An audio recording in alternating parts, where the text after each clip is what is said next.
I am Sophia Efstathiou. I'm the PI of the project. It's not working. Our beautiful jingle. And I'm very more meat, less meat. I'm excited to record on this computer. Here is one sketch from a publication of 3 different corridors. The floors are defined as the minimum that everyone has a right to have access to, and the ceilings are defined by planetary limits, and they form the maximum consumption levels that let others have their needs met sustainably. The corridors are also meant to be dynamic, so that they change over time, depending on changing needs and planetary limits. More meat, less meat. We have about 52 kilos of meat per year per person. If we also include fish in here, we would get, I think, about 70 kilos of meat per year per person. We recommend a diet that is mainly plant-based and limited amount of foods from animals, which includes a lot of vegetables, fruits, berries, whole grains, fish, and limited amount of red meat, salt, added sugars, and energy-dense foods. I will teach you not to bite me. Many argue that insects are actually a superior protein source in the context of anthropogenic climate change, for example, and the need to create a more sustainable food system. There are also products like this available, so not using the whole insect, but rather trying to make products more palatable for consumers by disguising the insect content within a kind of recognizable product. Meat, heartbeat. I dare you to eat an insect instead of the acceptance. Oh, sorry. I will teach you not to bite me. Here is the famous picture of the so-called multi-level perspective on transition. We need to support the novelties, in this case, if they are these new products. Sorry, Minna, to interrupt you.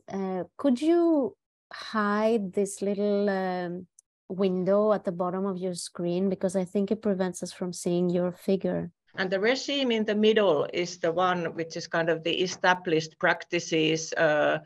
And here is the science, culture, investments, policy, skills, consumer preferences, all those that are invested, the investments in our food system functioning at the moment. More meat, less meat. Fake flesh or fake meat, fake flesh or fake meat is kind of reverberating on the level of actually of gender. How do you deal with these oppressive, problematic categories without using them? Like how do you resist them without falling into them again and again?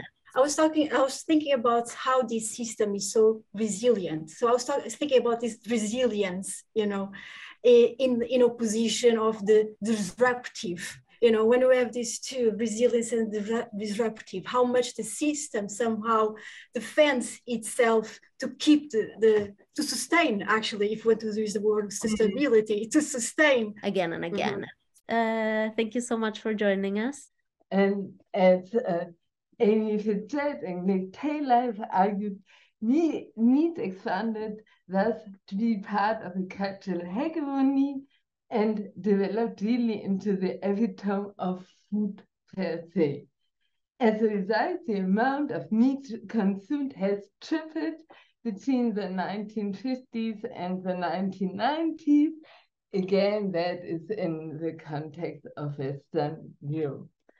Carnophallogocentrism and this mechanism in which the eating of meat is vital for the individual to become a subject or rather to become a man. Other slaughterhouses also offer the service, and I have brought to you here some examples of stands that are used for the inspection processes. And what you can see here is is horse in German, so this was a horse meat. And we also have here the hound, the dog in German. So there were extra stands just for the dog meat. Just a sec. Again and again. There you go. The reduced scope of the regulation compared to what was initially hoped for. And these slatted floors, they're made of concrete or plastic, as you can see in this picture. And the fact that you have a lot of fattening pigs in a small space, again and again, it raises a lot of questions from a animal welfare point of view. I'm sorry, guys.